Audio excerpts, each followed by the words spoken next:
Testing. 1, 2, 3. Ha! Okay, I don't go past -10, and yours looks real healthy as well. Test, test, test. 1, 2, 3. 1, 2, 3. Here I am at a normal, probably less than I would be speaking at when we actually get going. Yeah, you're like at like -30. You're fine. Okay, cool.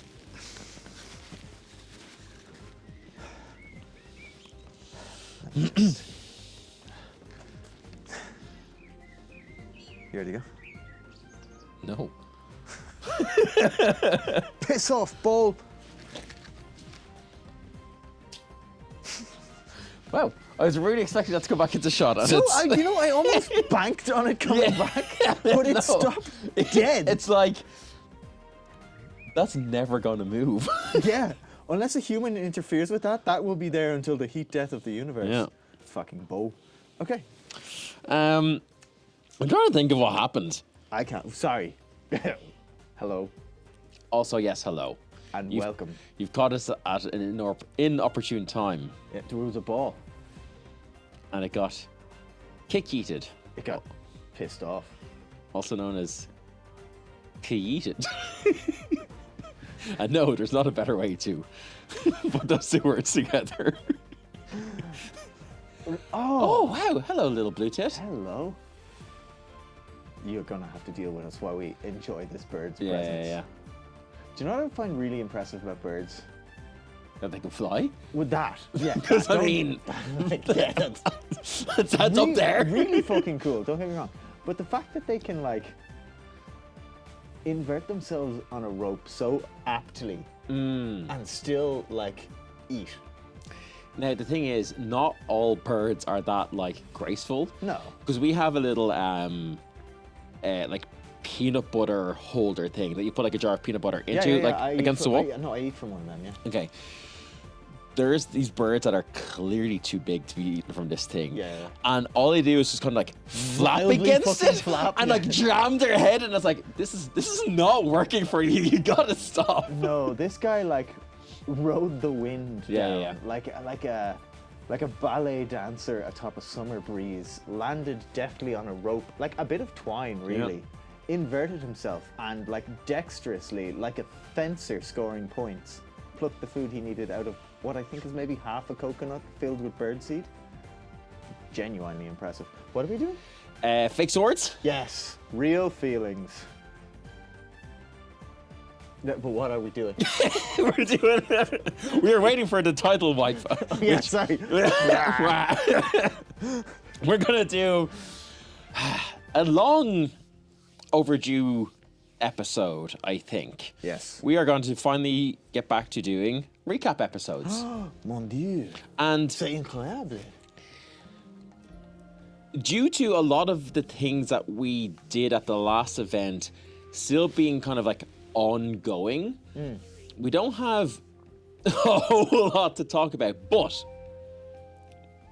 people have been clamoring, foaming at the mouth, Yeah. practically rabid. Yeah, I had to get the police to remove people from my garden. They were gathering there. Because they really want a full Hunkening recap. So I think that's going to be the main event. I think so. I think that's gonna be the main There's event. some peripheral events that were like very fun and will get mentioned. 100%, 100%. And you know, we are going to save that big recap for the end, probably, right? Yes, I think. So let's get into business. And business was good, Jim. I sold beer. My name was Beernell instead of Burnell, and it was great. You're getting a lot of use. You're getting a lot of mileage from like B space or. Yeah, I am. Yeah, of course, I'm Beernell in the Hunkening. Spoiler alert. Sorry. That's at the end. You can beep that out. I've been Beernell. Now, I was also, and this is completely against the naming convention, but I just did it anyway. I was also Sweetie Nell for a little bit. That's terrible. Yeah, it is. That's so. Yeah. It was pretty bad. You could have been Brunel as well, which is off, but off the naming. I like that though, yeah. I think if I were to be incredibly not engaging with someone and put them to You'd be sleep with my bored, words. Nell. I'd be bored now. Or if you were to tear a hole between realities, you could be Bornell. Yes, yes, yes. And also, if the Sol Renee, like, operatives got to me and turned me into a ruthless, efficient killing machine for anti-heresy work, people would see me and go, Jesus Christ, it's Jason Burnell. Yeah. And that is actually part of the plan, I think. I think so. Now that you've shown us Burnell, there's no way we're not like. Could you imagine like a room of heretics, right? Like behind closed doors, and they're all Machiavellian and like quiet, and they've got this shit around the table, and then just. What is that noise outside the tent, fellow heretics? Suddenly, the door. No, not the door. Not the door. Through the side of the campus. Slaughter. Oh. Do you like my fashion that I did for these guys with dandelion? That's fine. I think it gives that kind of Dawnish princess vibe. It does a bit, yeah. Tash would like it. Go on. So, yeah, I decided to embrace my new yo lifestyle and try to not be poor for once in my Anvil and Empire life. I made a lot of money going around selling ice cold beers. So How much money did you make? I don't know. It's not very yo-ish. Well, I sold out pretty much all my beer, and I also did a load of bags of sweeties. Yeah. So I think after spending a throne on the on sponsoring a dictionary, and also just kind of like randomly treating myself to random things and going that's the around best thing and to just do when you get some money. I was like, yeah, this is great. And then I also like I needed to buy mana and all of this kind of other just random stuff. I still have 2.5 thrones or something. Nice. So yeah, business was pretty good. I liked it. Yeah. I mean, you got your hustle on. I got my hustle You were on. never not selling that event. Yeah. Yeah. And it was really nice to just go around and meet people. I think With that's it. when I was doing the maps. That was my favorite thing. Yeah. You know. My sales pitch was I would, going back to my unknown training that's been brainwashed into me, I would identify a mark. There was like, I could see all the numbers, like rings, crowns, thrones appearing over people's heads. And so I would identify... Silver. Copper tier customer. Silver tier customer. Gold tier customer. And I would identify like who I think is like, all right, who can I sell to? And I realized very early on that just going up to people and being like, do you want to buy a beer, was having middling success, right? Because it's like, it was early on the Friday. Yeah. And people were kind of like, into it. And I wasn't really giving much. I was like, you know what? Like, this is a game about being social with people, right? I'm going to give them an experience. So when it was like target locked, I walked up and I'd make a big deal of barely being able to hold Sorry, the Burminator? Yeah. Burninator? No, that's taken. It's that's like Jack Strogdor, right? Burminator. Go on anyway. I'd make a big deal about barely being able to carry the bucket between my legs, and I clamped it down and be like, sorry, can you help me? And people be like, what's up with this fucking loser, right? And so I'd be like, this bucket is awfully heavy and it'd be a lot easier for me to carry if there was less beer in it.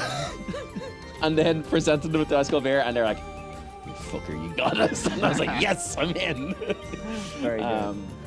So that was, honestly, that was like a lot of my, or at least the first couple of hours of my Friday. I kind of went around and did that. As I said, I also did, sold some bags of sweets and things around. And then that kind of carried through. I did like 2 beer adventures, one on Friday and one on Saturday. Trying to sell around the Glory Square and the big tournament and stuff that was going on too. Nice. What did you think of the tournament, Jim?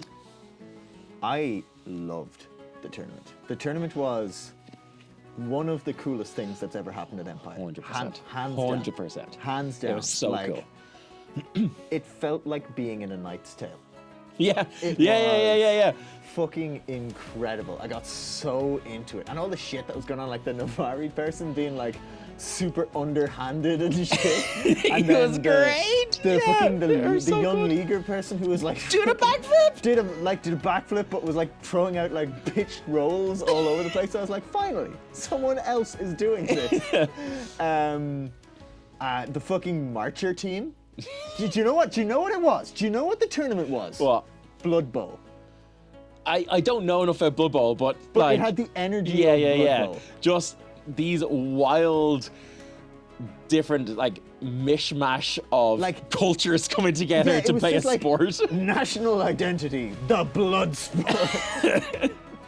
Yeah, It that was great. fantastic. It was fantastic. Yeah, and I loved Dawn just opening like it's just everyone was so on their national brief. Yes. It was incredible, you know. Mm-hmm. Yeah, let's fucking televise that, right? How is that not? How is football the thing everyone's watching? That Yeah. was so much fun to Well, watch. to be fair now, like, whatever it is, medieval times or whatever in America are pretty on that. Like, they've got that Yeah. as their entertainment sorted, you know? Yeah, They're yeah, onto fair. something there. We just need to franchise that and bring it out and, yeah. get some TV crews there. Patent pending. Yeah, I loved the tournament and everything that came with the tournament as well. I got to give another little speech on the way, but it was like, it was very funny because I gave this big, like, fucking impressive speech about like Dawn doesn't come to fuck around XYZ. And I was like, so now let's go, glory! And we all went the wrong way, so we had to like march back with our heads like glory, which was real funny. That's hilarious. Yeah, and you found prosperity this event. Yes. I did the opposite. I mean, I like Yeah. You gotta. prosperity. I was very like I was very virtuous this event. Yeah. With because prosperity isn't just gaining money; it's like you know, circular economy. There's nothing prosperous about Hoarding money. Yeah. Right. I've been hoarding money for a while. even hoarding money for a while. And this event, Emberic did something very, I don't want to say counter ambitious, but Emberic's ambition had been to get an artifact. Now, let's be real, Jim. What? Was that Emberic's ambition, or has that just been your overall ambition? Why not both? But yeah, so my ambition had always been to get an artifact weapon. I really want one. I Yeah. think they're cool. I Yeah. want my weapon to be part of Imperial lore. Yeah, right? yeah. And that had been Face Taker, right? I was gonna do Face Taker Yes. or Proclamation or Yep. probably fucking Super Philip. or something. Yeah. Oh, actually, to interject the story with the very last thing I did this event, because Philip turned off as Super Philip. I went up to God and I got him re-hallowed as regular Philip.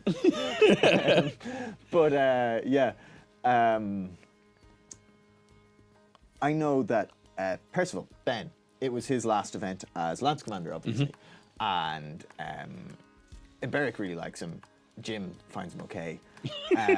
But he's done a absolutely phenomenal job for like 4 years now, or like 3 years? 3 years, I think, yeah. As Lance Captain. That's like, he's just done such a good job. And I Like, big warning out there to all of our Emerald Lance like member those shoes fans. are too big to fill. Too big to fill. You're going to fail, and everyone's going to hate you. Yeah, whoever gets it, I hate you.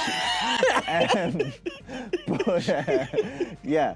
So Emberic was like, look, a big show, like not a big show, but wanted to do a big kind of gesture of loyalty, right? Yes. So I think because for Emberic, what's the most important thing in the world is to see people following their ambition, right? And Percival has a huge ambition to like be a general of Dawn, or to get up in the military game. Yeah.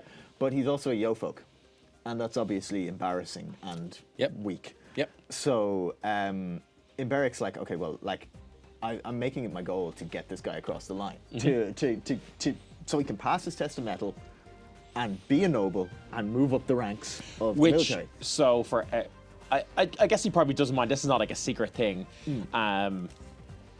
Is he has to create an item and that is worthy enough of a person who's in an imperial title that he wishes to hold. Yeah. And he has taken upon that. He's taken that upon himself to interpret that as being an artifact. Yeah. So he's getting an artifact made for a Donish general. Yes. So pretty big.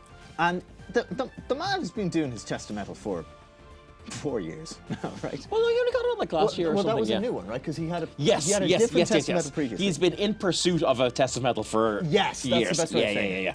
Yeah. And now that that's actively going to Timegate game for him, I guess? Because am I wrong that you need to be noble to be a Donish general? No one in Dawn is going to. Dawn's never going to elect a Yo-folk as a general, right? I don't know if it's law, but culturally, it's not going to happen. Let's be real. So Emberic has come to the decision that, like, okay, well, I am not a good ambition priest if I don't do everything in my power to help him achieve this ambition. And out of loyalty for everything he's done to the Lance, we owe it to him to usher him along. He's the reason why most of the characters in the Lance are alive. Yep, like, legitimately. Legitimately. So Emberic had 31 odd thrones worth of Liao. Ilium, sorry, I always do that. Ilium. That would be so much loud. I'm so fucking holy. No, Skywatch. I get inside everything. Ilium. I probably burned that much with that Inquisition that time. But, yeah, I just gave it all to him at the end of the event. And I was like, listen, from me and House Sol Renee, you have our loyalty. And then I basically said, look, whatever happens with the Lance, wherever you go, I'm going with you. You know, I'm just going to be there with you. I want to help you out with this. My only ambition right now is seeing you fulfill your one, right? Yeah. All my children have ambitions, but this is the one that I'm like, I need to get this across the line, right? This is a good ambition. So yeah, I gave away like 35 thrones this event. 31, I think, in total was what I spent on all that Ilium. Which is, yeah. So now I find myself like, oh, I'm at a loss. But honestly, I think that was because when I heard that you did that, I was like, you know what? That is the perfect Emberic move because Emberic is a life coach. His whole purpose is to have other people succeed. Like, Emberic's noble. He's done his thing. Yeah. His ambition will always come second to the ambition of the person he's like trying to help. Yeah. Yeah. So, yeah, I was like, you know what? And I, especially knowing that it was your personal ambition as well, I was like, you know what? Fair play, Jim, because like, it's that's a big move to make, and yeah, I think that makes the game all the better for it. So yeah, fair play. And the moment was very fun too because Arachi was retaining for Emberic, so it was like a throwback the tent. I said my words, and then I was like, I like gestured, and Arachi like presented the. Oh, nice. Yeah. Oh, I didn't realize you gave it Oh over. yeah, it's gone. Oh, Yeah, okay. yeah. I thought you just kind of like bequeathed this, or I No, said no, like no. it's in your name. Like Oh, it's we gave it to him. Oh, nice. That's So, great. But it was just it was a really Dawnish moment. Yeah. You know, where it was like the noble coming and talking to the yo with ambitions and being like, I want to support you in this. So, and another yo comes out with a fucking small wad. fucking horde. So yeah, that was a really fun moment. Yeah. That's super cool. I really love that. Yeah. So now I went from being probably one of the wealthiest people in the Lance to the definitely poorest. I don't have a ring to my name. So if you want a map, let's talk about the Whispers. Yeah, let's talk about the Whispers. The Whispers was Really good. so cool. Yeah. I like just straight up roses to that NPC. Whoever played that NPC, Yeah. like Someone let us know who that NPC was, because like God tier. blew God it out of the tier. park. Like Yeah. that was so fantastic, and also like roses to Mara as well for that, like to keep up and do so well, mimicking with the body Miley. language and the gestures and everything, and even like the like mouthing the words and Only stuff. a heartbeat behind for Yeah, most of it. Like, really, it was just like it sold it. Yeah, I was like, this is the best Westeros I've seen. Yeah, Like, hands down. Hands down. It was just so cool. Yeah. We were talking for a brief second. Well, we were actually talking about it for like an hour before we started recording about Warhammer. But one of the things that came up was like, Dawn, I'm very disappointed in you all. Yeah, we missed a golden opportunity. Now, and there was a lot of Dawnish people there. Yeah, and now we haven't checked the time. Maybe the timeline doesn't work out in this, and maybe you're forgiven. But why didn't anyone ask him what a horse was? Yeah.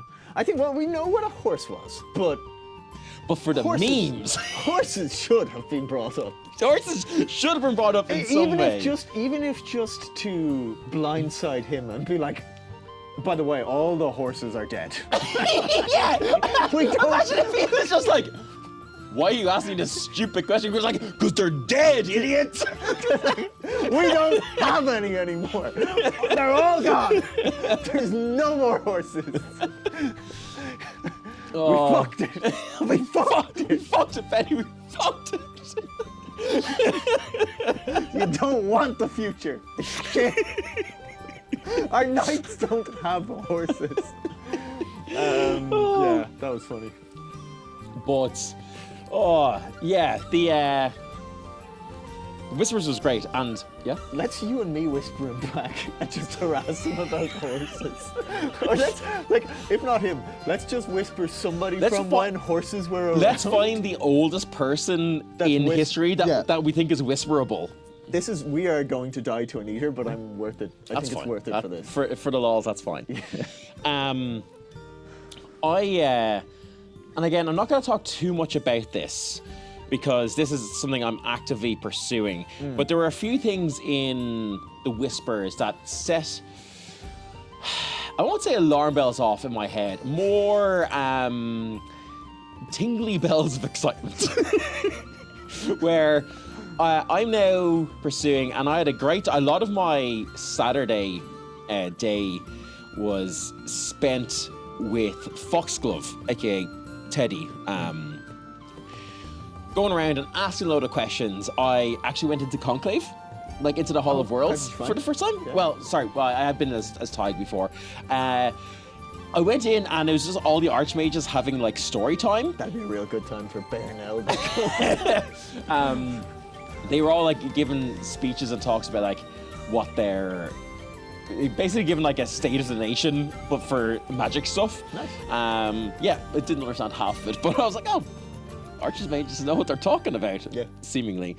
So yeah, got to go hassle two of the Archmages about some questions, and it's been really nice kind of like pursuing just a completely different style of game than I'm used to. Like it's between really delving into magic stuff, doing rituals, which I'll talk about in a second as well, and trading. It's like 3 areas I didn't even begin to touch as Tig previously, you know, and it's been really kind of just like refreshing and like rejuvenating is too big of a word, but you kind of get the idea, you know? Reinvigorating, yeah. Renewing. It's kind of just like renewed my like, oh yeah, there's actually so much in this world, and my god, when you start getting into the magic, and I know you kind of started touching on it with Eternals when you're going for Night Protector and stuff. Well, fuck me, there's so much in it. Like, it's kind of like I'm trying to search my data banks for a meme that will explain this. While you do that, can I interject with just a tangential point? There being so much in the Empire. Yeah. For the first time this event, Arachi dragged me into it. Went into the library. Previously, I had only been there to hustle them into buying a map. Okay. But this time, which they didn't have displayed. Where my map? It's out of date, I know, but that in turn makes it a historical artifact worthy of being a library or whatever. They had so so much literature on the history of the Empire. There was like actually old leather-bound books, like 400 or 500 pages long, that were all like completely filled with shit from the Empire. Like, I did not realize that. And then there's like rows of shelves that you can go along, and it's like, oh, you want to learn more about Dawnish military? Here you go. You want to learn more about Dawnish music? Here you go. You want to learn more about the monsters of Wintermark? Here you go. Like, everybody should go into the library and buy a book. Just do it. Just do it. It's also got a real fun roleplay effect on it. That you believe anything can happen when you're in there. Yeah. Learning is magic. Yeah. And sorry, just to cap that Yes. off, there was a very good play from Arachi where she didn't have enough money to buy the book she wanted, so she went up to the clerk and was like, I don't have the money, but don't you just think that like when you're in a library, anything can happen? Got the book. Nice. Like, yeah, nice. That's good. Yeah. My search query has come up with nothing, but basically, talk and I'll then. It's effectively just that scene from Aladdin, and I've been opened up to a whole new world of what's in this game and what's going on in it. You know, I'm working towards doing some arcane projections, which is really exciting. No idea how they work. Alistair, who plays Alex DeVere, sorry, other way around. Alex, who plays Alistair DeVere, has very kindly been like taking me under his wing and like kind of like helping me OC to try and figure this out. And yeah, I'm really enjoying just kind of like getting into this kind of side of things. Kind of playing with Teddy has been great as well because they're so knowledgeable about all the Eternals and stuff. So yeah,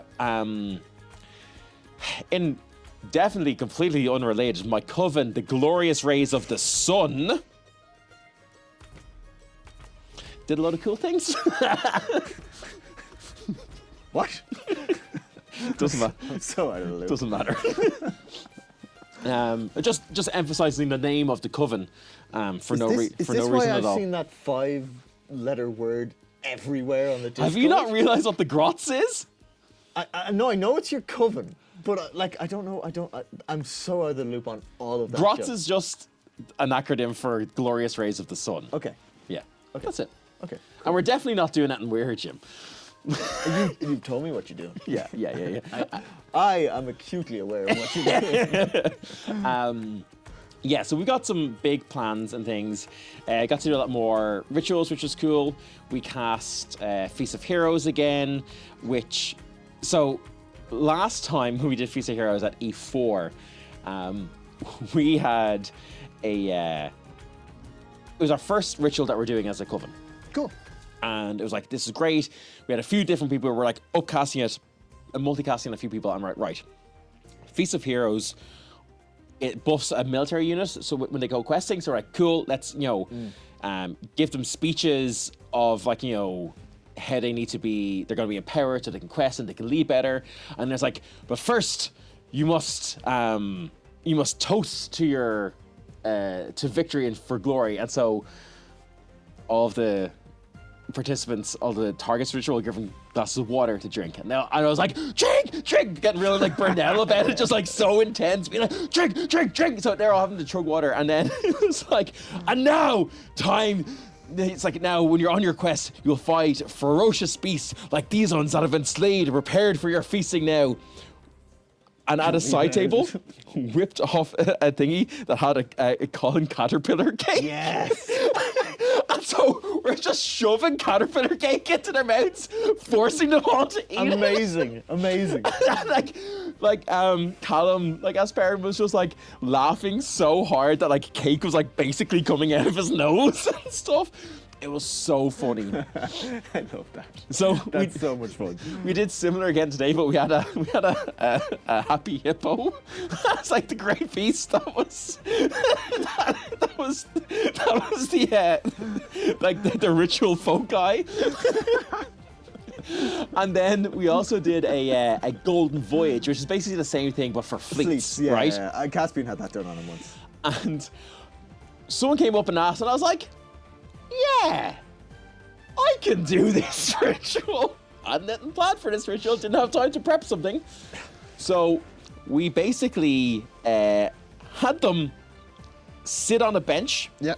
And we're like, I kind of gave a very kind of similar opening to it, and then it's like, now when you're on this golden voyage, you'll need to row, and so they had to take out their axe to pretend to be like rowing and stuff. And then it's like, and then suddenly you might be attacked, and I had Hestia and Foxglove come in as like raiders, and they were like repelled off the board. And then it's like sometimes there'll be even great waves, and I got some like water and like it was throwing it at them, and then Morgan came in, I was like, and there'd be great gusts of wind, and I started like wafting his shield and stuff. Yes. Just like making this absolute bullshit stuff off the top of my head. And, then it's like, okay, yeah, done. And then as we were walking to the ref access tent to like log it, the guy was like, I might give up autumn and night magic and do summer and join your coven. It's like, this is a good recruiting strategy I've got going on. That's incredible. That's really good. Yeah. So yeah, rituals are fun. Is basically what I'm saying with that. Yeah, nice. I'm trying to think what else, because I had a very laid back event.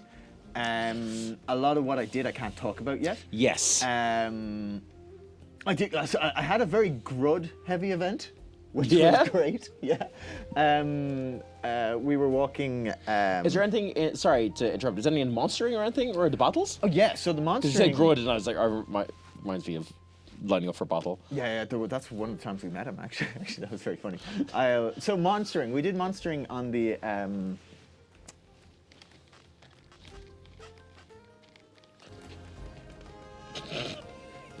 He's really struggling.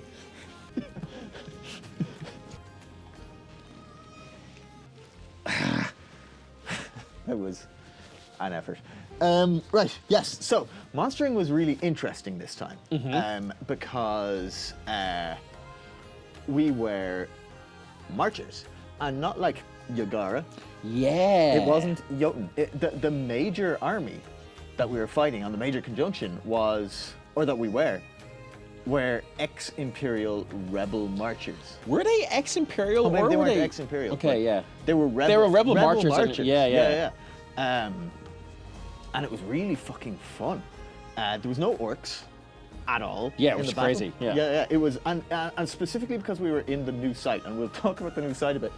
But it was an open field, so it felt like a different LARP almost because no monsters, just like just humans, just straight up, just war. Hey Jim, it was just a war. Maybe the humans were the monsters all along.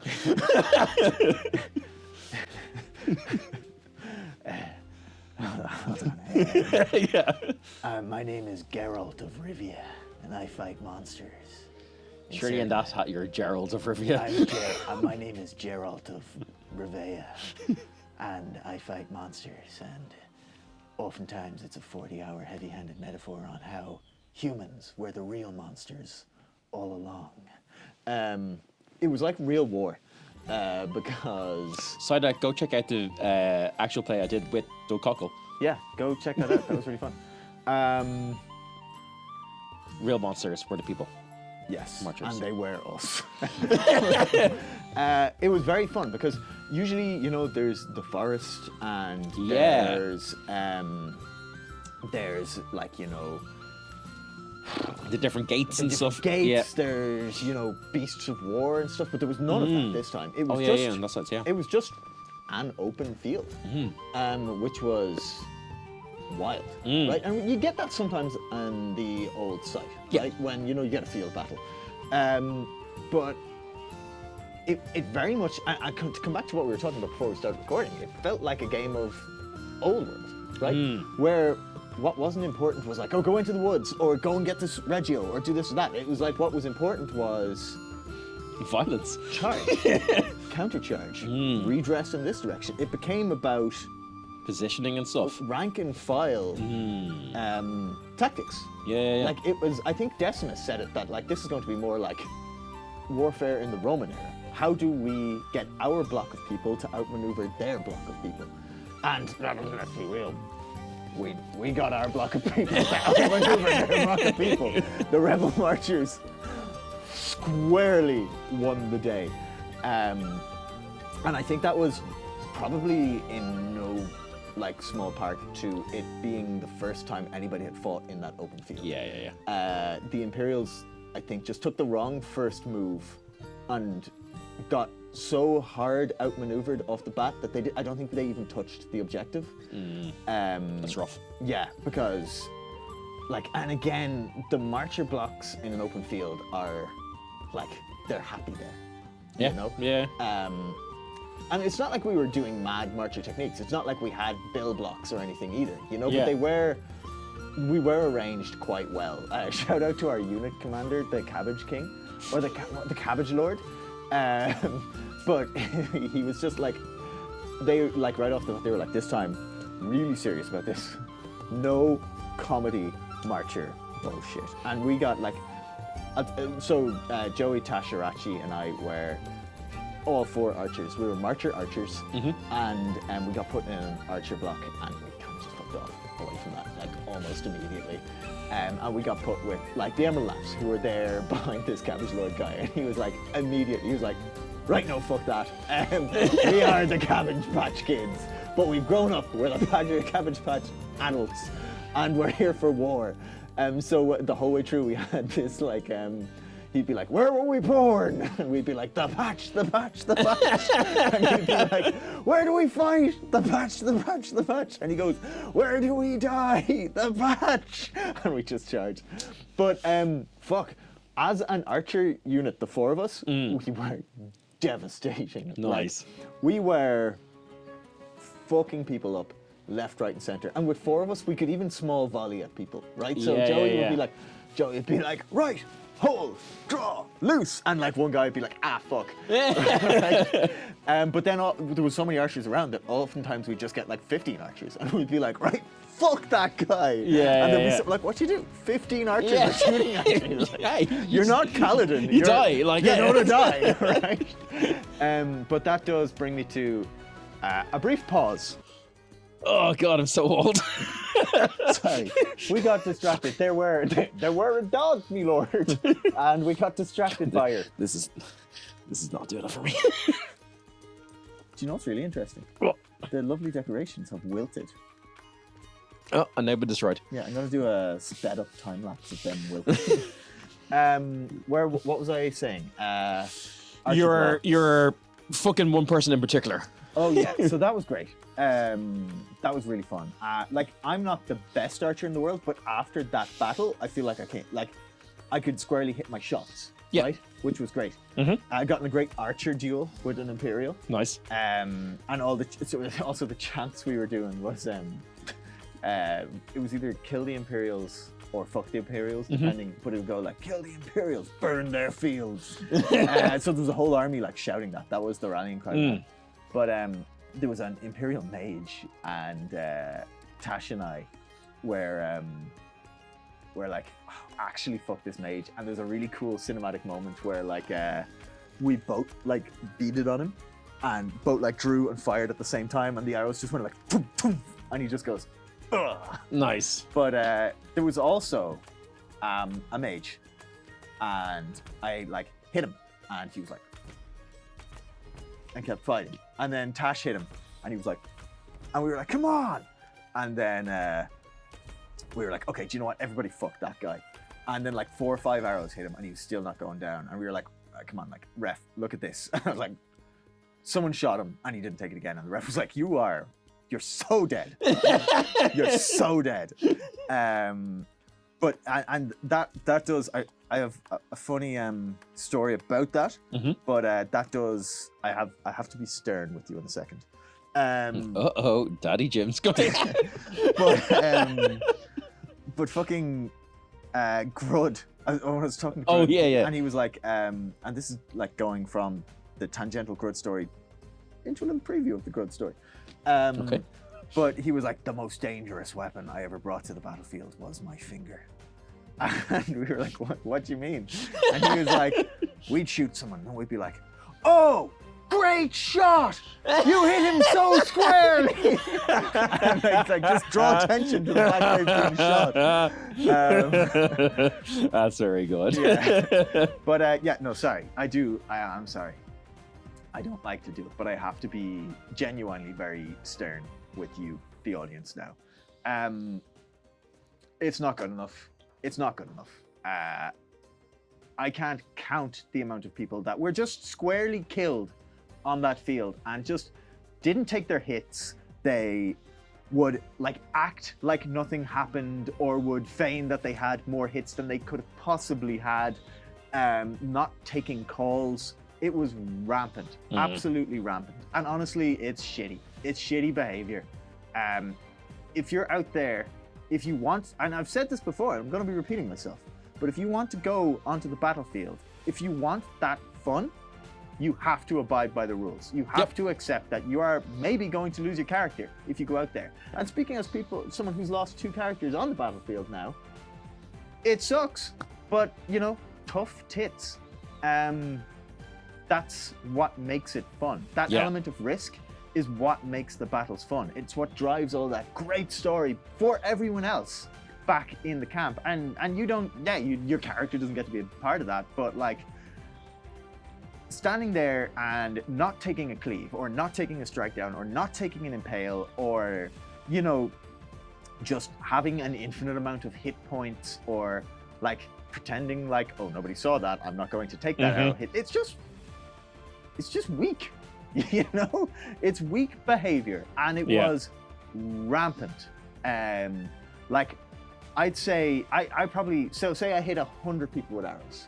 I would say 30 of those arrows may as well have not been fired. Like, they hit their target, nothing happened. I hit exposed legs, should have been an impale. And I get that there's a bit where, like, people will in the moment forget that that hit has an impale, you know? But if you are a mage, you know an arrow kills you. Yeah.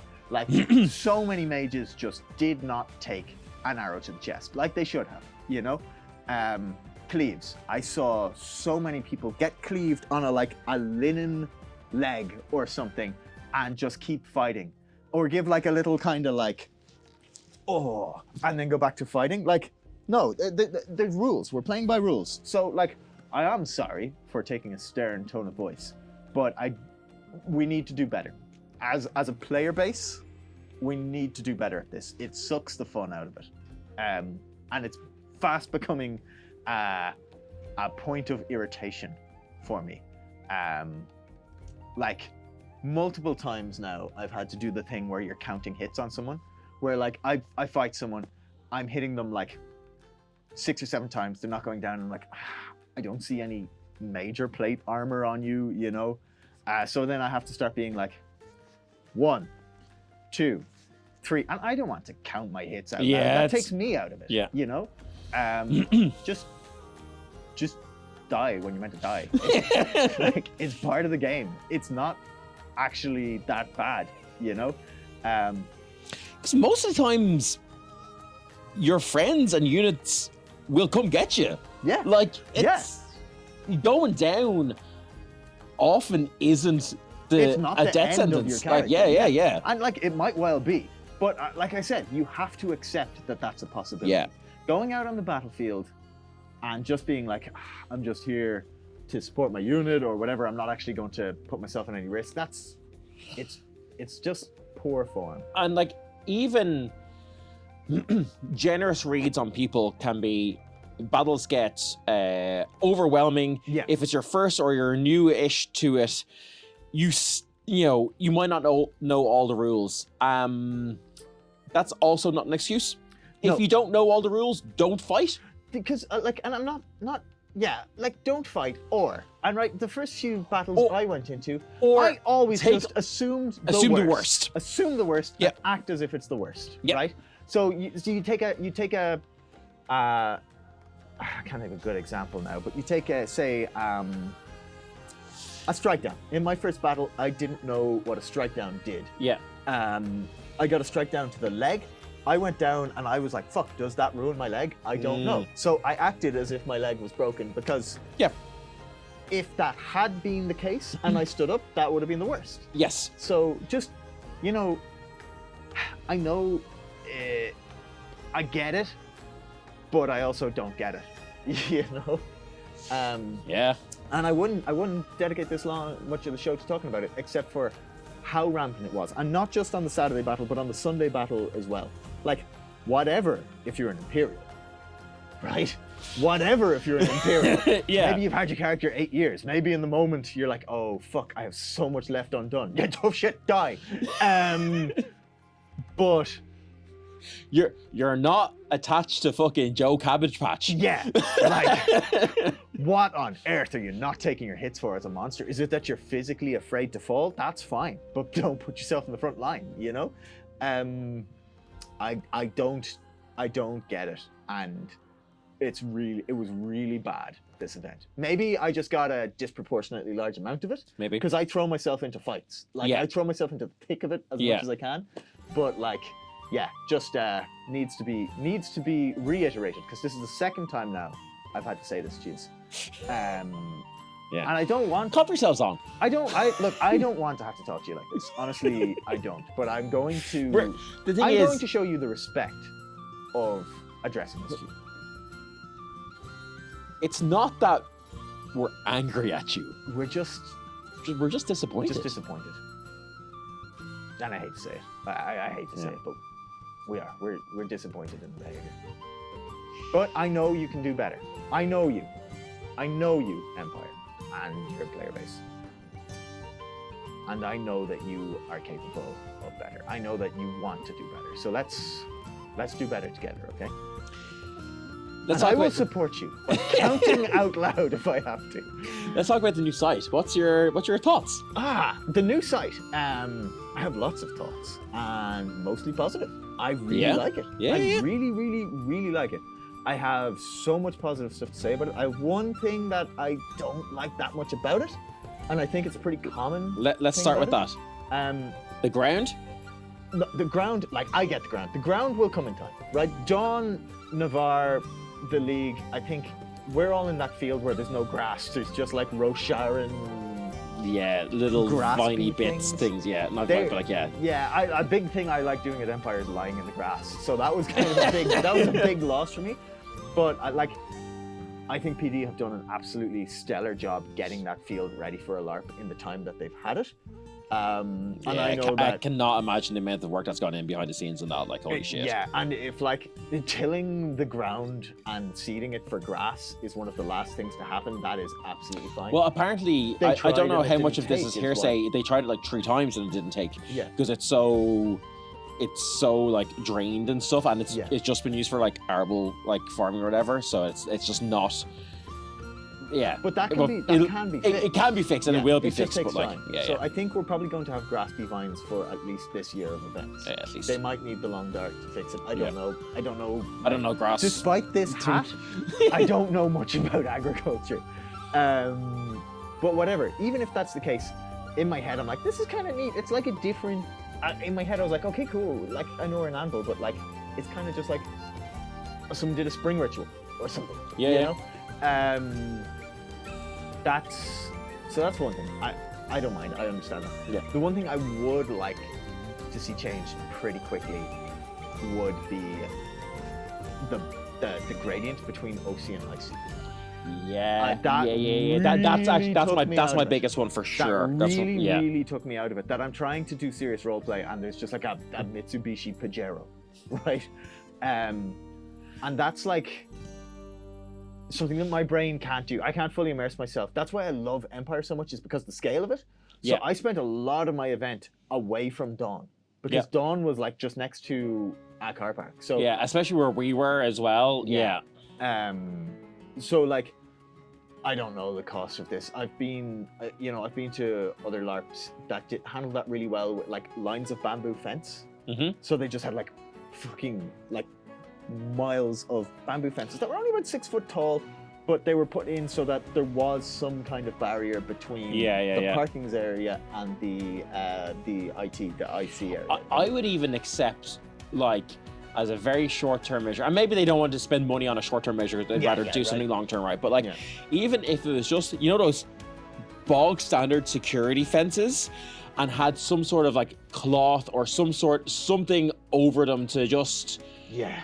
like, I would deal with like a metal fence Yeah. then more than I would seeing our van that brought us here. Yeah, Like, exactly. you know? Exactly. Like, I remember I was in the battle and there was just like people sitting on a jeep watching it, and I was like, that really took me out. Now, of it, I you do know? think that it was only a one-time thing. Yeah. So apparently that was just. No, that wasn't them. This was like okay. in the OC parking area. Oh, for players. sorry, Like sorry. there were some Oh. players sitting on their jeep watching the battle, and like whatever, they can do whatever they want. Yeah. But it just took me out of it completely. Yeah, that's fair. you know? That's so fair. Yeah. So like, to get that out of the way, because this has been a negative 10 minutes of the show. Stay. That if they could do anything to address that, and I like that's something I kind of thought they would have done, and I realized like. But They it's, probably it's such got, a like, huge I would perimeter as say, well. Yeah, Like, they probably got like 80% of what they wanted to do done, and I know they have to be prioritizing like, you know, accessibility. They have to be prioritizing like camp planning and stuff. So I yeah, understand that. they need to focus on actually is getting the all game just- running first. This yeah. is all just the teething problems of the new site, which actually does lead to one other thing that you know what we're going to talk about. But let's talk about the positives, because there are a lot more positives than negatives on the new site. I'll be the positive bearer of news. Just Let me do a little bit. Go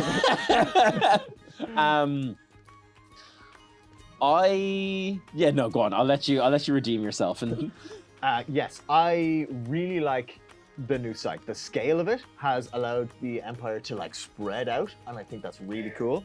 And I absolutely adore. I mean, like, I'm probably going to steal a big one from you, but the future of it, if that makes sense. We got a little hint of it with the bandstand yes, and with yeah, that yeah. cool tower. yeah, When we start seeing more of the follies coming in, when we start seeing permanent structures and stuff, because that tower just added so much to the corner it was on. Now, Yeah. it was, again, the ICOC bleed was there a little because there was just a big modern like race score hanging thing yeah. that I, in my head, had to be like, that is a gallows that they're hanging Yeah, people yeah, on, yeah, yeah. you know? But once we start getting more of that in the site, fuck, it's going to be amazing. Yeah. I first off, big shout out for all the camp planners for being able to Yeah. like work with a new site. I felt that the general layout of everything was really, really good. Yeah. I liked how Dawn was laid out in particular. It was kind of having it on this kind of crossroads meant that everything was very kind of like relatively easy to find and stuff. You It know? was very, like, even though it was big, it was centralized really well. Yeah, and I think that's obviously we probably felt it a lot more given that previously we're very much in the naughty corner, back arse to Dawn. Yeah, we've never been camped as in Yeah. the center of things, which was really But good. we are able to have like a little like lance front tent and awning where people are able to people were actually walking by and interacting and stuff like this. Also, shout out to you and the Lance for getting that pulled together, because it was fucking incredible. It Yeah. was really, really cool to have that icy space. It looked great, and it's only going to look even better like in throughout the year, you know. But that was really, really cool, I think. Obviously don't know how that fares for like other people, but like even like the glory square the glory square I loved the glory square. the glory square was great, and like you still had, it felt that like everyone was a lot more still like within walking distance of it and stuff. Because It we felt, used to have quite a hike to it. yeah, so everything just felt a little bit more, as you said, kind of centralized and accessible from that kind of perspective, which is really cool. As well, the glory square to me felt like, just because of where it was, it used to be right on the edge of Dawn in a way. Because there was like Trader's Yes. Row, Yeah, yeah, and the yeah. glory Mhm. square was at the top thing. So it was only like 1/10 removed from the edge of Dawn. Yeah. But this time it's like bang in the center of Dawn, which means that it feels like it's in the heart of something. Yeah. Because you can't see anything beyond that, the tents surrounded it, but for more tents, right? Yeah. So it felt like the difference is, it felt like the glory square was, to use a World of Warcraft reference, it felt like it used to be kind of if you were walking into Stormwind before the bridge. This time it felt like it was in the center of the trade district, yeah, right? yeah. Everything was going on around the glory square, which often, like always was the case. but I don't know. It felt like it was more embedded in the world this time, and I really liked it. Yeah, Yeah, 100%. I really liked it. It felt like it was on a street. Yeah. I think I'll be negative for a moment. Oh I know. Mon Dieu. Not even. I'll try not to be as negative, but like I think one of the things that wasn't as enjoyable from the new site I think perspective I'm going to agree with this. is the lack of delineation between camps, Okay, yeah, not what I thought you were going to say, but I can. which leads into obviously a big factor of that is there's no forests Yeah. and there's no trees and stuff, which is such like an easy marker to be like. Well, I'm clearly heading into the VAR now. Yeah. Here's a little clear that's the Imperial Orcs, and then outside of that now I'm coming into the League, and if it was a lot more kind of like obvious that you're crossing the threshold into another camp and stuff, and that wasn't quite as clear in this camp yet. And I know they're using that will happen for sure. and I know that they want to use the follies and stuff to kind of like help that. Seemingly, I don't know if you heard or read this. They like consulted with a lot of like theme park designers to kind of such a clever to idea. get that kind of like feeling. So like that's really really cool. What I would so I'm say looking forward will to that. happen there is, and this is something that happened in the last site, but obviously the people who are on the edges of camps are no longer on the edges of camps and stuff, so it would have fallen away. But the player base as well, I think, was crucial in setting up those like borders. Yes. Yeah. So once the players find their feet and stuff, you'll start seeing like there was a really good thing when you walk into the marches. There was like a scarecrow that was like, "Welcome to the marches." Right? So that was really good. That like, but on the other side, the marches and the league bled into each other so gradually. Sometimes I didn't know where I was. Yeah. You know. And I think as well, just with the new scope and scale of the new site, you need a lot more of those kind of delineation things. You need like 16 scarecrows now to really kind of give that sort of border or whatever, Do you know what the Empire needs now? Street names. Yeah, that would be great. And that would be great. It's something that Conquest like had. where's Murder Alley? Yeah. You know? Yeah. Just stuff like that. Yeah. It's something that Conquest had, and every street corner had signposts, right? And they were very simple. They were very simple, but then it also, like, it bred a lot of life into the world, where you could be like, oh yeah, on the corner of Kettle and Row, and especially because there are very clear like main roads throughout it. Yeah. So like, that would be very doable. That's you know, something the player base could do. I mean, maybe we could make game out of that to be like, oh, we need to name the streets of Anvil. Let's make a map. Yeah. But that's fun. Like, that'd be cool. Street corners where like they bred so much fun game, because like in Conquest there's a big gang game, and so like each street was owned by a gang and stuff, and you'd be like, oh, that's the Kettle Street boys, so what are they doing here, you know? It was like, that's fucking cool. That is cool. And I think new Anvil would do really well with street names, because then you can just be like, you don't have to be like, okay, go to the Glory Square, and you walk down a bit, you meet a crossroads, and if you go on the left on the crossroads, you're going to see us. Just look for the heraldry. You can be like, we're on I can't think of a single character from Empire lore. We're on Brita Street, right? Or we're on Brita's Way. Just walk about 3 meters down, we're on the left. Like, I think it would give a lot of depth to the immersion and the world building. That's fantastic. Well. Yeah, I would love to see that happen. So maybe should we try and make that happen? I think that would be really fucking cool. That'd be cool. And fun. That'd be cool. I think we could make street signs very easily if we all came together to do it as well. It'd be a long-term project, but like easy. Just buy a load of planks and cut triangles, you know? Yeah. Anyway, neither here nor there. We've left them waiting long enough now, Someone Jim. in a Discord. We'll talk about that. Are we done on the new site? Is there anything else you want to talk about? The bandstand was incredible. There was one other thing. It was incredible. Everyone knows it was incredible. Yes, it was incredible. And even though we're talking about the incredibleness of it isn't interesting to talk about, everybody experienced that. What I want to talk about is one more thing that I felt could have been done a bit better. Okay. Anvil Town Centre, right? Yeah, there was a lot of like dead space and stuff, which kind of felt a bit like meh.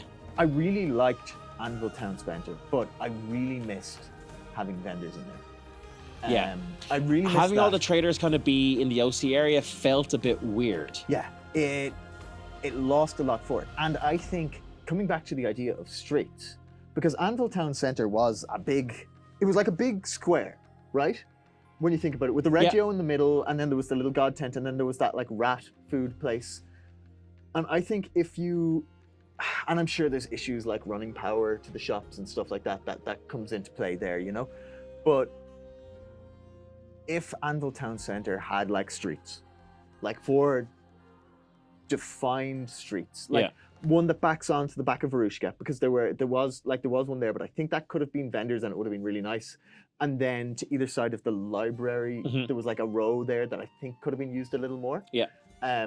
So if you could have it like bar, vendor, utility like library, right? And then bar, vendor, utility like civil service. But bar, the vendor. But the sodalities like the Apothecary Guild and the exactly that stuff. Reggio in the middle. You know, some kind of so it makes like an actual hub meeting place like for a people town square, where people right? will go, who are going about their daily business will meet up and like cross paths and things. Exactly. Yeah. Exactly. So you know, have the fucking Senate near it and stuff, or whatever, and just like look at how cities work and do it that way, right? Because like, could you imagine the nightlife if it was like that? With like, you know, you've got like, Forge, like the Forge. You've got like Moorish on the other side of it. Yeah. You've got next to Moorish is, you know, like, could you imagine going into the hub and you can hear outside all these pubs firing? Yeah, like it's big sing-songs and stuff. You can have bards out in the middle of the street next to the Reggio. You know, like I just feel like that was maybe underutilized a little bit. And we could have done a bit more there. But what I see there is massive potential. Yeah. Anyway, they've waited long enough. So Jim, I know you kind of you've been half told about the original Hunkening. I say the original because, let's be real, it was nothing until I showed up on the scene. Taking my hat off. Shout out to Hunkening. Yeah. From what I understand, it started off as an event that was organized for someone's bachelor party in game. Oh, brilliant. Yeah. Where they're like, we want to see like hunks fighting and stuff like this. That was the genesis of the event. And then seemingly has just grown until, as you saw, such a big crowd. Oh yeah. Such a crowd, Wild. such a draw. So I don't even remember how or why me and Joey got like involved in it, but we did. It came up and we were like, yeah, cool. And wait, sorry, Dylan.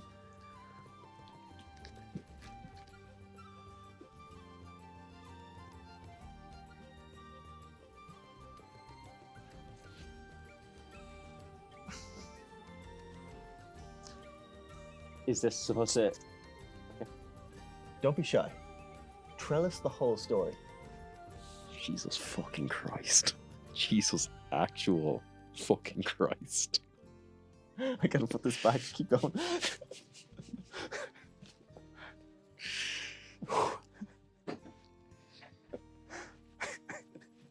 I will have to put my hands up here and say I completely stopped any semblance of actually role-playing really as Burnell in order for me to ham-fist my way and Burnell's way into being in this thing in the first place. Because, like, that's real. Burnell's not going to be in this. That's like, it's so out of his out of his character. But I was like, this sounds too fun for me, Dylan, to not do this. So I'm going to make it happen. Yeah. So the storyline or how we kind of like justified it to ourselves was basically Flint was like, because there's this whole ongoing sub-story of how I'd lost Flint lots of money on Sigma Academy and all this kind of stuff, right? Yeah. And how Rogan actually wouldn't let me into it, but he wouldn't give me my money back and all this kind of stuff. So sorry, I hadn't heard Rogan. Yeah, it's very good, isn't it?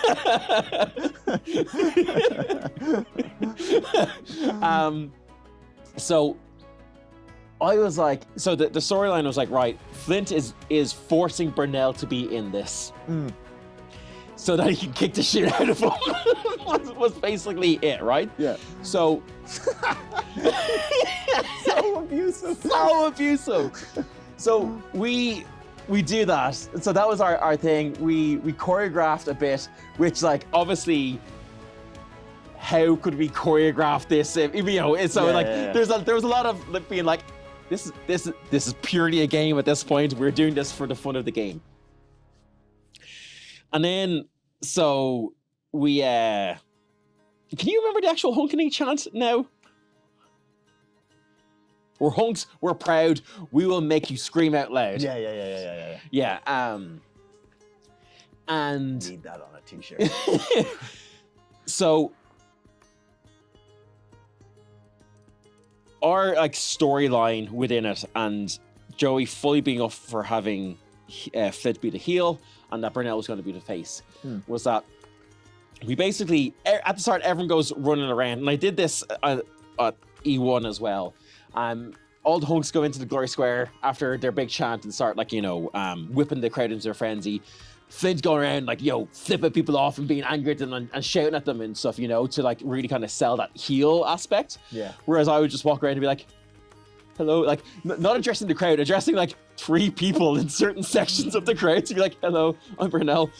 I'm walking around. And so then we ended up going on being first at E4, and it started off with Flint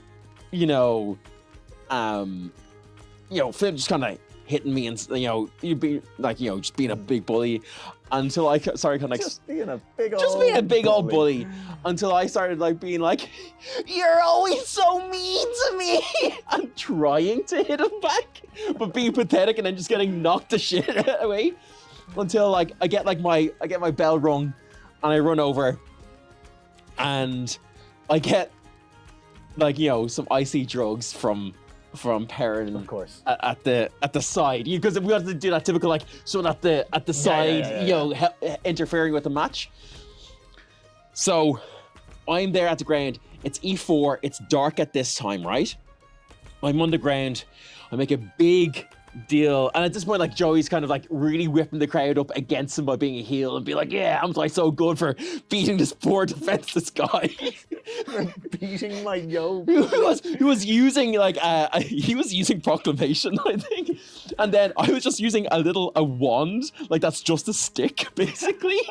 Like it was so mismatched. I make a big deal about doing the drugs, and then I'm on my knees at this point, and I turn on my headband, so my head starts glowing, and everyone was like, whoa! And then all of a sudden, all I heard was, be the bear!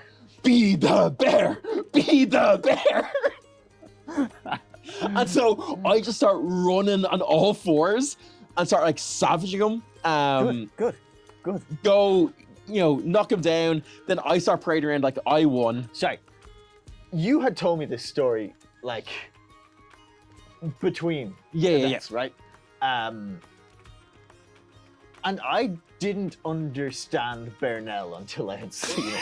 Like, the actual fucking savagery that you bring out, like, it's legitimately very scary to be around, like. It's very primal.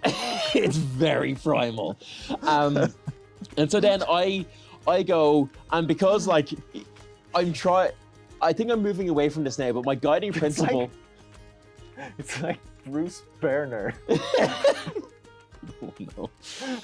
My guiding principle for Burnell is I don't want him to win. He can't win. He can never win. Because he's a sitcom character, right?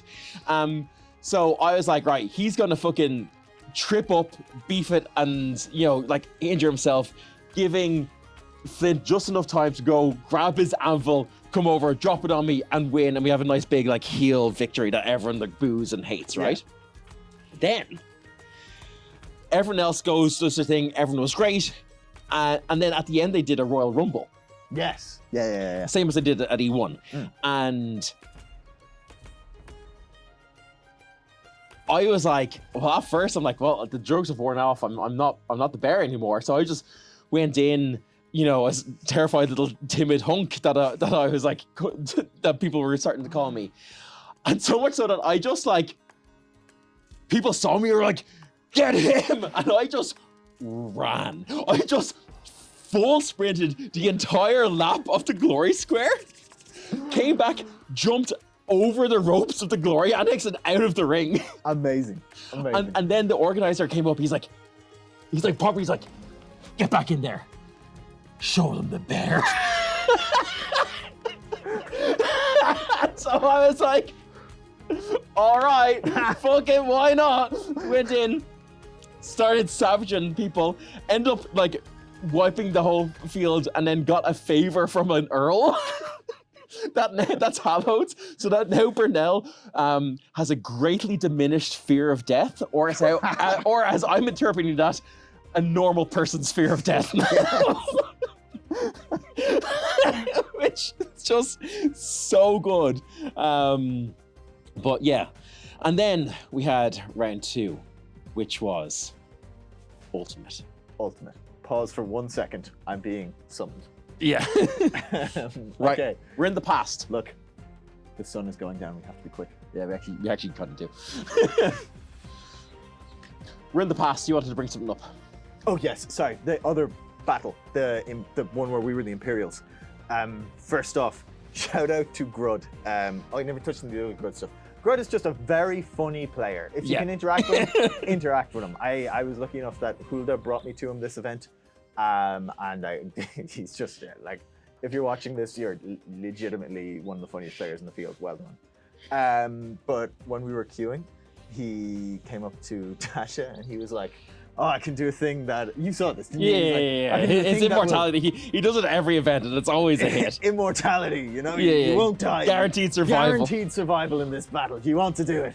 And she was like, "Yeah." And he's like, just basically, I'm not going to try and carry it off the same energy, but turned it that like she had signed a deal that Foxglove was definitely going to die. Yeah. And he's like, "I can't believe you do that. Shame. Hang your head in shame for the rest of your life." Very fucking so funny. Good. But the battle, very uneventful battle. It was the first time I took the field as Burnell. Yeah, that was good. Yeah. Basically, they needed a banner bearer, and Ben asked Dylan, would I do it? And I was like, do you really need someone? He's like, I think because it was his last battle as Dance Commander. He wanted the banner there. I was like, yeah, you know what? Fuck it. It'll be fine. I've got the fear of death of a normal person. Spoiler alert, that you might not know why I do that, depending on how Jim edits this. Oh, no, we've gone back in time, so they already know about your fear of death. Oh, okay. Oh, as in, okay. We in real life have gone back in time. I'm not going to rob the edit of that. I understand. Yeah. So I was the banner bearer, which was it was pretty fun. It was kind of nice to be back on the field again. Yeah. And so I do need to do my civic duty now and monster. Twice next event. Yes. Yeah. Which I was kind of already planning on doing anyway. So yeah, I thought you were going to do that this event. I didn't have my monstering kit. Or any kind of real monster kit ready for it, so that's something I work on. Yeah, but, nice. But yeah, no, that battle, very uneventful. What was funny is that we weren't planning on going on it either. Yeah. But then last minute we found out you were going, so so Dahlia went to protect Burnell, and then literally at the gate, I was like, "No, fuck it, I'm going." And, all I had was Philip. I had no armor to speak of. And then Joey was like, "Oh, fuck you, brother." So the two of us went with just literally just hand weapons. So that's it. One-handed sword. Yeah. But as we have learned from Tig, that is actually a very viable build. Because it forces you to be like, I gotta fight good or I will die. Yeah, and when you're a good fighter, you're a lot faster without any armor on. Yeah. I was being very, I took Emberic's life in my hands that battle. I was being very cavalier. I was like, behind enemy lines. I was like 1v1ing Druge on their line and shit. I must have gone 20-0. It's just such an advantage to have that speed. Yeah. You know? So that was the battle. Anyway, back to the present. Yes. The second Hunkening Part 2 of importance for us. we decided that because man, I was so literally as soon as we did it, I was like, Jim has to be a part of this next one. Like, there's no world in which Jim will not love the ever-loving shit out of this entire thing. So right. So right. Like, because again, going back to the first time I did it, where so much of this was just like, this is just Dylan channeling my entertainer like vibes and spirit, right? Yeah. Being like, there's no pretense of character. I'm just here to have a good time, put on a good show. Yeah. And you've got that exact same spark in you. Yeah. You know? Like, in case you haven't noticed, we love attention. Give it to me. Yeah, because like you said, well, actually, no, a good part of Emberic probably would have done that.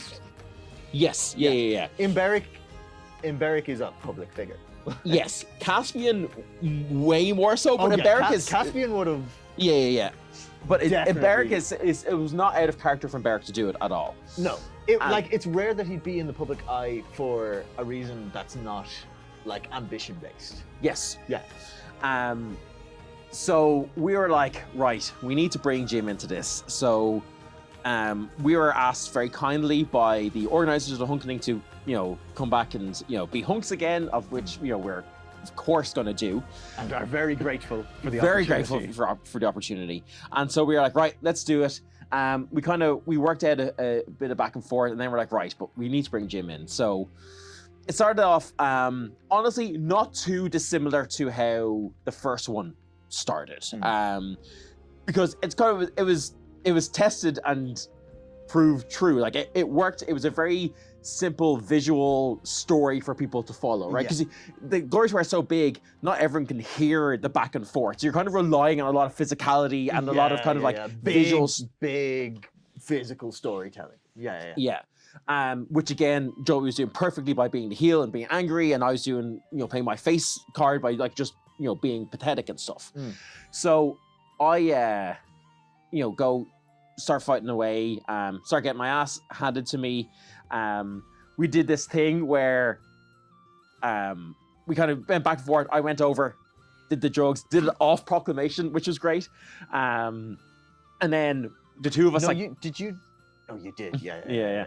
The two of us then, because at the time, like, sorry, shout out to Joey, and that line. What was the line? He said, "I'm going to put manners on him now, and nothing will stop me." And that's foreshadowing.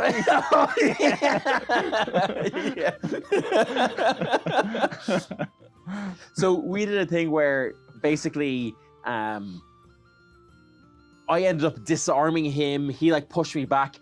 And at this point, I was the bear, so I was just going feral. So I threw the hammer at him. Oh, yeah, you just chucked Thor style. Yeah.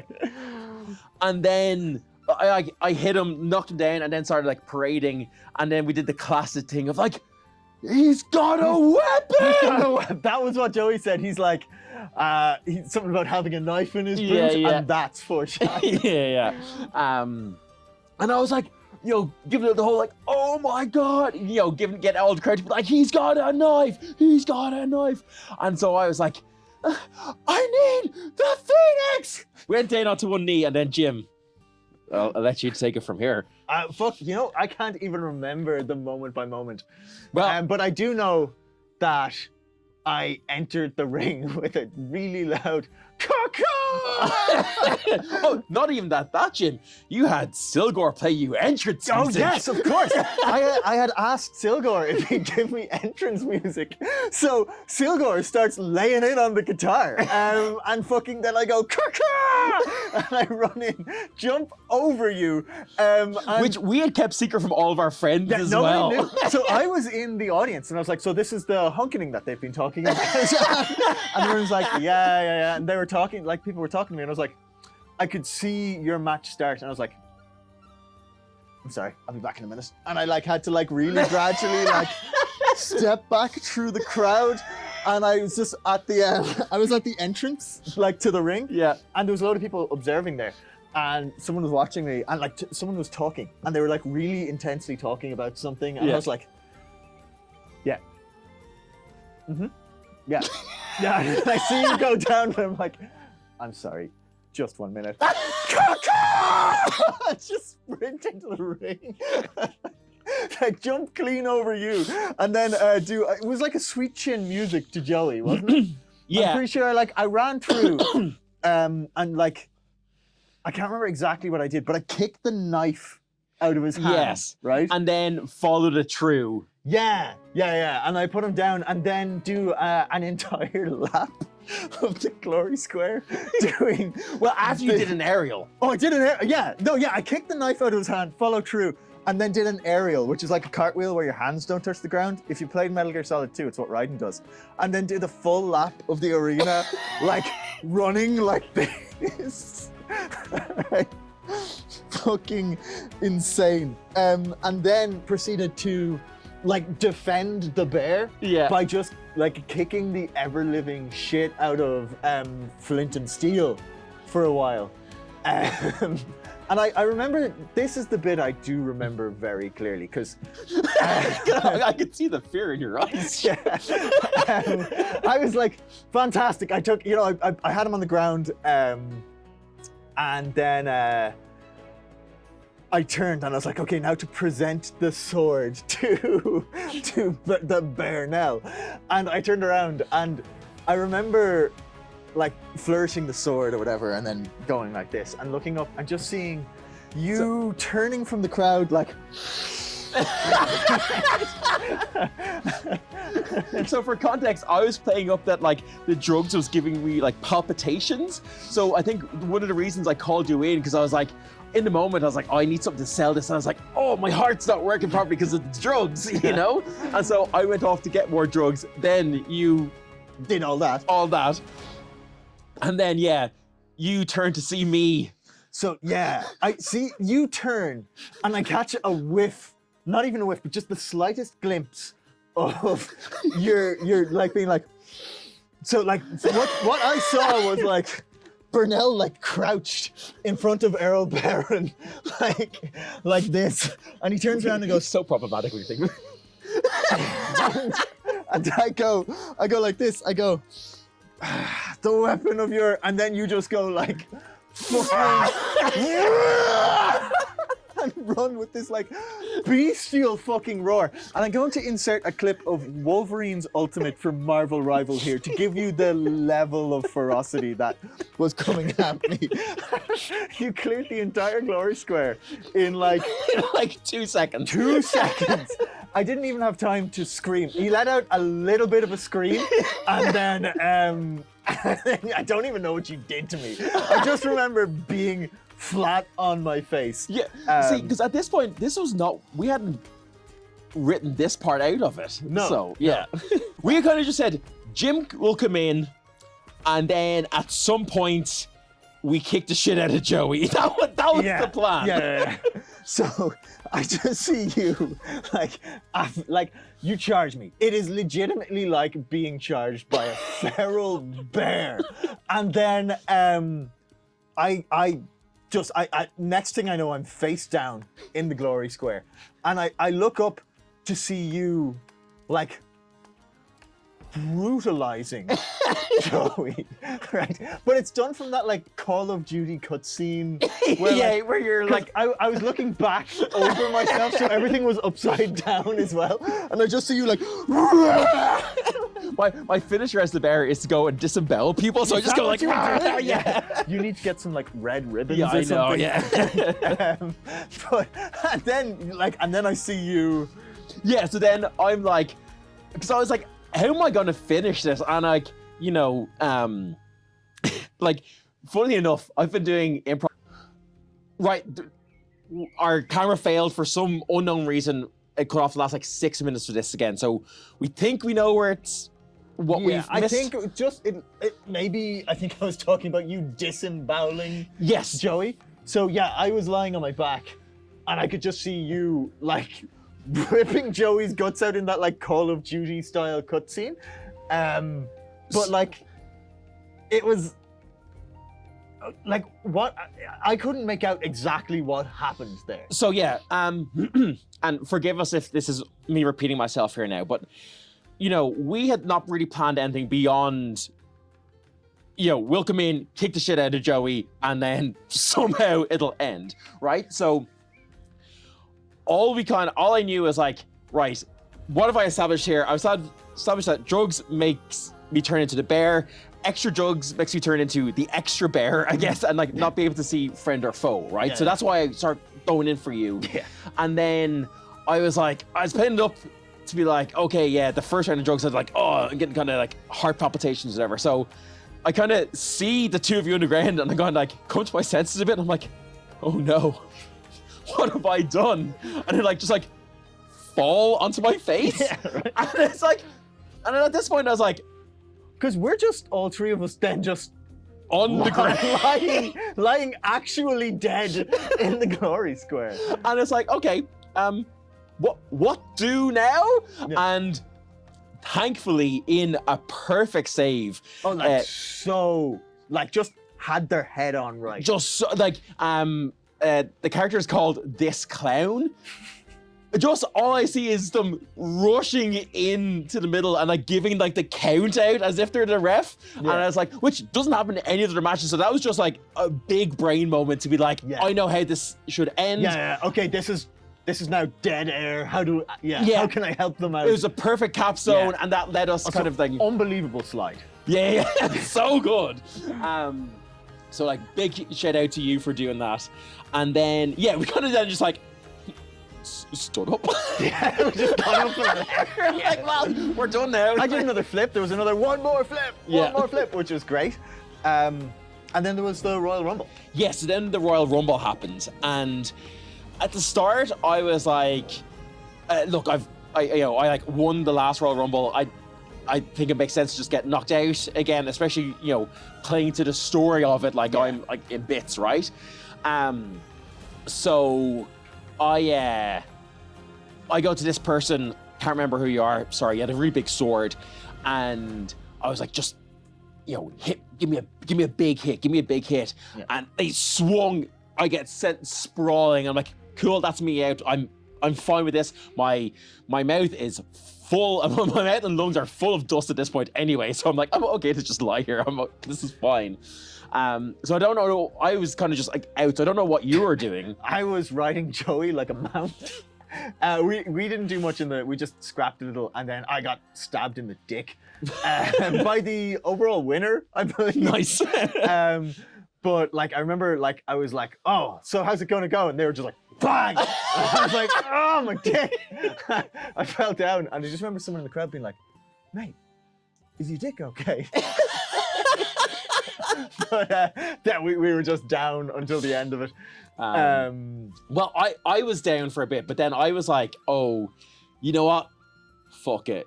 Can't keep a good bear down. I'll get back into it just for the crack. So I start giving it all this jerks as if I was reawakening. And then I was like, you know what? Let's go big for the drama.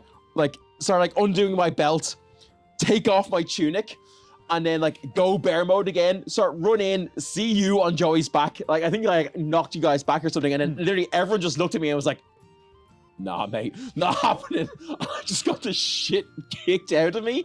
So then I went down as well. I think you were down pretty soon after that. Oh, I didn't last long in the thing at all. And then we kind of just got up after that then as well. And left. Yeah, I think that was it. Yeah. Oh no, sorry. There was one more. I didn't want my head to get too big. I didn't want my ego to get too big. But as it ended, the whole crowd was like, one more flip. So I went out to do the flip, but I made sure to do a really dumbass fall onto my face because I came out and then I tripped and went straight onto my face. But then I did give them a flip. 400 people cheering will do that to a motherfucker. Yeah. Very, very empowering. Thank you, Don. I think that's it. I think that's it. Yeah. Do we have anything we want to shout out? I mean, just our usual stuff. Obviously, come check out the Discord server. Yep. We need to turn that back on, really. Yeah. We've been in a bit of a mini hiatus with just life happening over the past few months. Yep. Been a year. But yeah, we're hoping to get back into things. If you like D&D actual plays, we have one set in the Empire. Yeah, go check that out. Yeah. It's on the it's fucking Yeah, it'll be the video at the end. Yeah, it'll be the video at the end. Yeah, Jim did a great job GMing that, so go check that out. That's episode 1. Episode 2 will hopefully be out in the next Time. Yep. We're trying not to, bully ourselves into maintaining it's deadlines and stuff at the moment. That one's a passion project. It'll be done when it's ready. When it's done, yeah. Much like everything to do with fake swords. So, but yeah, you guys are getting schedules. We have a huge backlog of audio-only campaigns, a load of other video campaigns and stuff that we've done as well. Just go. There'll be links to everything in the description. Go check that out. Yeah. And now, Dylan. Yes. I want them. Yeah.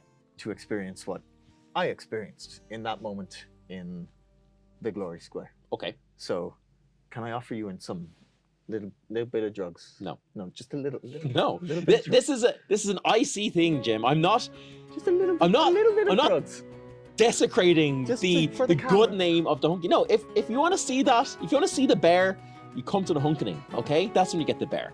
Okay, I'm sorry. I tried. I thought it would be really good for you to see, but sure. Look, I guess until next time, Yeah. we'll.